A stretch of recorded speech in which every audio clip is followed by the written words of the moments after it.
प्रेरणास्पद कथाएं YouTube channel पर मैं धनंजय जैन आप सभी का हार्दिक अभिवादन करता हूं। छोटी सी कहानी डीजे की जुबानी। दोस्तों, आज की कहानी एक वकील साहब की कही हुई कहानी है, जो कि कहते कहते उनकी आंखें डबडबा गई थी। वे कहने लगे कि एक बार मैं अपने चेंबर में बैठा था। एक करीब 60-62 साल के बुजुर्ग आए। मेले से कपड़े पहने हुए थे, पगड़ी बांध के रखी थी, दुपट्टा कंधे के ऊपर डाल के रखा था, झुर्रियां सी पड़ चुकी थी।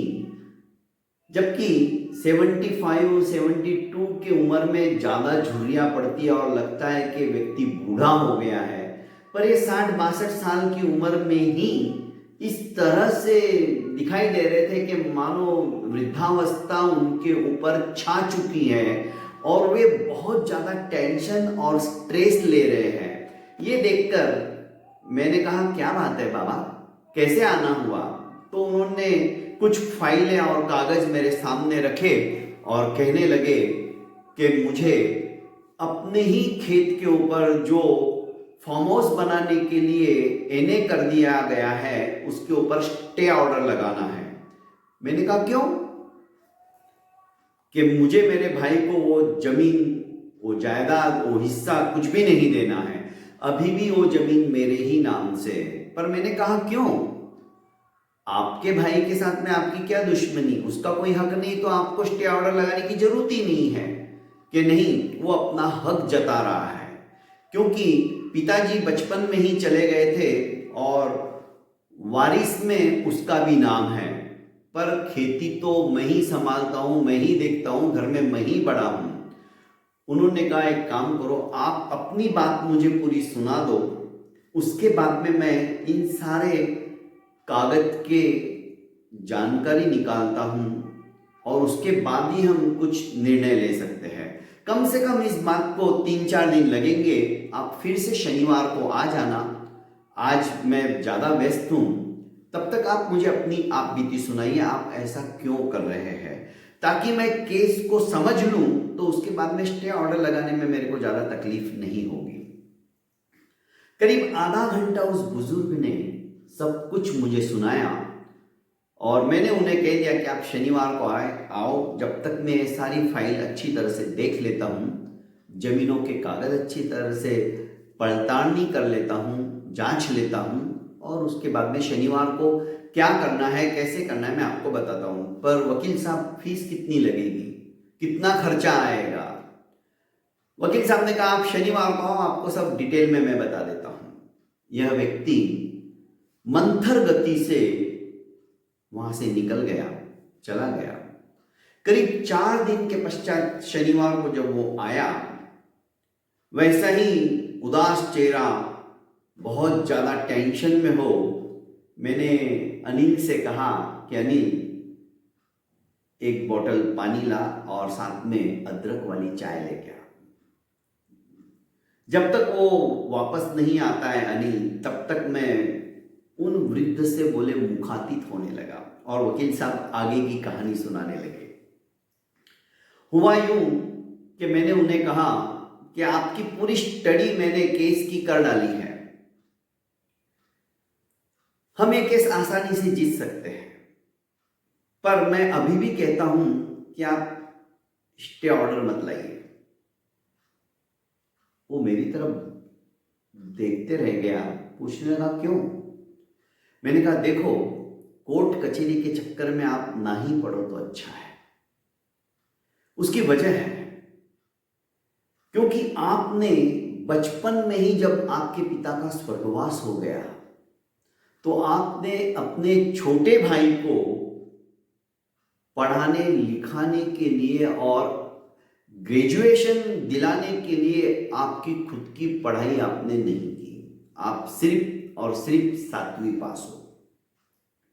आपने अपनी पढ़ाई छोड़ दी और उसे पढ़ाने के लिए दिलो जान से मेहनत करने लगे।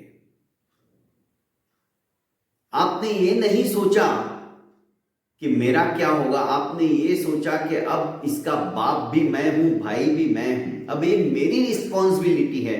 और आपने अपने पिता का कर्तव्य समझकर उसे पढ़ाया लिखाया।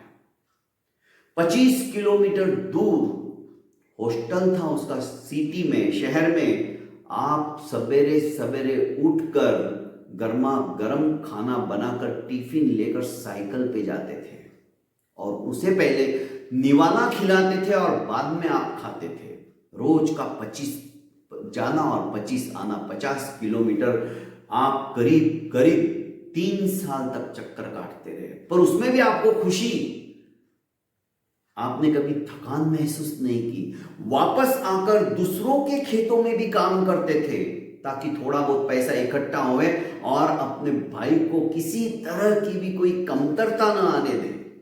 सन त्योहार के ऊपर आप फटे पुराने कपड़े पहन लेते, पर भाई के लिए ब्रांडेड जूते, ब्रांडेड टी शर्ट, कपड़े जो उसे चाहिए वो आप देते। उसके मुंह से बस निकलना चाहिए था, भैया आज इतने पैसे लगने वाले थे, दूसरे दिन आप पैसे खड़ा कर देते। चाहे फिर आपकी पत्नी के अपने जेवर क्यों ना बेचना पड़े, उन्हें गिरवी क्यों ना रखना पड़े। कई बार ऐसा भी मौका आया कि आपने अपनी 5-5 एकड़ खेती भी गिरवी रख दी, पर उसकी इच्छा पूरी करने के लिए आपने कोई काट कसर नहीं छोड़ी। एक बार उसकी किडनी फेल हो गई, तकलीफ होने लगी, तो आपने कहा कि भाई चिंता मत कर, मेरे को तो गांव में ही रहना है, तू बड़ा अफसर बनने वाला है, जगह जगह तुझे घूमना पड़ेगा, बीमार शरीर लेके कहां घूमेगा तू। आपने हंसते हंसते उसे अपनी किडनी दे दी और एक ही किडनी के सहारे अपनी जिंदगी निकालने की कोशिश करना शुरू कर दिया। आपने जो उसको इस तरह से बनाया, आज वो सचमुच में बहुत बड़ी पोस्ट के ऊपर पहुंच गया, अच्छा जॉब मिल गया और अच्छी नौकरी करते करते और उसे पढ़ाया और वो एक ऑफिसर भी बन गया। उसने अपने आप प्रेम विवाह कर लिया, तुम्हें बताया तक नहीं, तुम्हें इसी बात का गुस्सा है।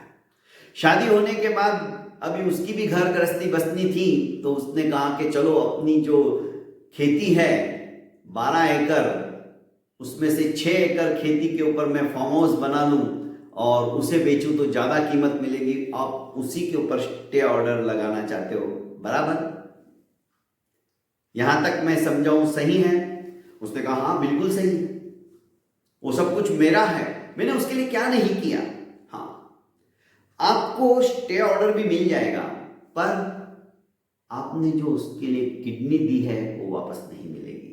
आपने जो उसको समय दिया है वो वापस नहीं मिलेगा। आप जो 25-25 किलोमीटर जाकर उसे खाना खिलाते थे वो प्यार वापस नहीं मिलेगा। इसलिए मैं कह रहा हूं स्टे ऑर्डर की बात छोड़ दो। अरे आप अपने बच्चों को पढ़ाओ, अब आपके बच्चे भी अब बड़े हो गए हैं और आप ये मत सोचो कि पढ़ लिखने के बाद में आपके बच्चे भी वैसे ही बन जाएंगे, जरूरी नहीं है। उसे पछतावा होने दो, और नहीं भी होता है तो ये मत भूलो कि तुमने अपना कर्तव्य पूरा किया है। वकील साहब की एक एक बात यह बुजुर्ग बड़े ध्यान से सुन रहे थे। क्या कहूं क्या नहीं कहूं, इसी ऊहापोह के अंदर आधा घंटा व्यतीत हो गया। इस बीच अनिल भी चाय लेके आया और पानी लेके आया। चाय की चुस्की दोनों लेते हुए वकील साहब ने और कहा कि देखो मुझे तो कुछ फर्क नहीं पड़ने वाला है, मेरा तो काम ही ये है, मुझे तो आपसे फीस मिलनी ही वाली है, पर मैंने कई घरों को टूटते हुए देखा है और अब मैं चाहता हूं कि कम से कम तुम्हारे मन के अंदर जो मानवता है, और तुमने आज तक अपना हाथ ऐसा ही रखा है, देने का हाथ रखा है, तुम क्यों भिखारी बन रहे हो? तुम्हारा हाथ ऐसा ही होना चाहिए। तुमने आज तक उसके ऊपर प्रेम ही बरसाया है, तो क्यों कटुता की फुहारे छोड़ रहे हो? एक एक शब्द वकील साहब का इसकी आंखों में बारिश लाने के लिए मजबूर कर रही थी, पर इसने अपने आप को रोककर आंसुओं को छलकने नहीं दिया और अपनी पूरी फाइल उठाई और कहा कि वकील साहब मैं जाता हूं, मैं ये केस नहीं करूंगा। करीब 6 साल बाद वही व्यक्ति, अब उसके चेहरे के ऊपर एक चमक थी, हाथ में एक थैली लेते हुए आया। वकील साहब पहचान गए कि कहो क्या बात है, कैसे आना हुआ? कि मैं बैठने के लिए नहीं आया हूं, आज मैं आपको मिठाई खिलाने के लिए आया हूं। मेरा बेटा कलेक्टर बन चुका है, आपने कहा कि बच्चों की तरफ ध्यान दो, बच्चों को पढ़ाओ, और आज ही छोटा भी मेरा भाई मेरे से माफी मांग के गया और कहा कि भैया मेरी गलती थी, मैंने आपको पहचाना ही नहीं, आपने मेरे लिए इतना सब कुछ किया और मैंने विवाह होने के पश्चात पत्नी के कहने में आकर आपके साथ बहुत बुरा व्यवहार किया, मुझे माफ कर दो। वो चरणों में लोटांगन करने लग गया। हमारा परिवार पूरा वापस एक जैसा हो गया और उसने कहा भाई अब मैं आपके साथ ही रहूंगा, मैं आपको छोड़कर कहीं नहीं जाऊंगा। जो बचपन से लेकर जवानी तक आपने मेरी देखभाल करी, अब मेरा फर्ज है कि मैं आपकी देखभाल करूं। तो वकील साहब, मैंने तो गांव वालों के कहने में आकर, उनके कान भरने से मैं अपने छोटे भाई के ऊपर भी केस लड़ने को तैयार हो गया था, पर आपने मुझे रोका, आपने मुझे समझाया, आपने मुझे टोका। आपका बहुत बहुत धन्यवाद देने के साथ साथ ये मिठाई खिलाने के लिए आया हूं। वकील साहब उस समय वो तो नहीं रो पाया था, पर वकील साहब रोने लग गए थे और वकील साहब कहने लगे कि जैन साहब सचमुच में ऐसे केस जब आते हैं और इस तरह से हमारी तरफ से यदि उसको कोई अच्छा सुझाव मिल जाता है और वो उसको अमली रूप देता है, तो लगता है कि हमारी वकालत भी हमने जो की है सही की है। हमारे माँ बाप ने जो हमें पढ़ाया है, काला कोट काले लोग, ये बात मैं झूठी ठहरा के रहता हूं और बनती कोशिश जो सही है वही काम करने के लिए उद्यत होता हूं और वही केस अपने हाथ में लेता हूं। पर यदि ऐसा कुछ होता है जहां पर घर बस सकता है मेरी वजह से, तो मैं वो भी काम करता हूं। इससे बढ़कर और क्या पुण्य होगा। और आपको आश्चर्यकारी एक बात सुनाता हूं। उस किसान ने, उस व्यक्ति ने जो फीस मैं लेने चाहता था उस समय ले सकता था, उससे कई ज्यादा का लिफाफा मुझे पकड़ाया और कहा कि आपके इधर के चक्कर काटते काटते पता नहीं जिंदगी गुजर जाती और शायद मैं केस जीत पाता या नहीं जीत पाता, ये भी प्रश्न चिन्ह था। पर आपने तो इतना बढ़िया केस लड़ा मेरा जिंदगी का कि मेरा तो जीवन ही बदल गया। जो मैं गलती करने जा रहा था उस गलती को आपने अपना समझकर मुझे रोका, जबकि मैं आपका नहीं हूं।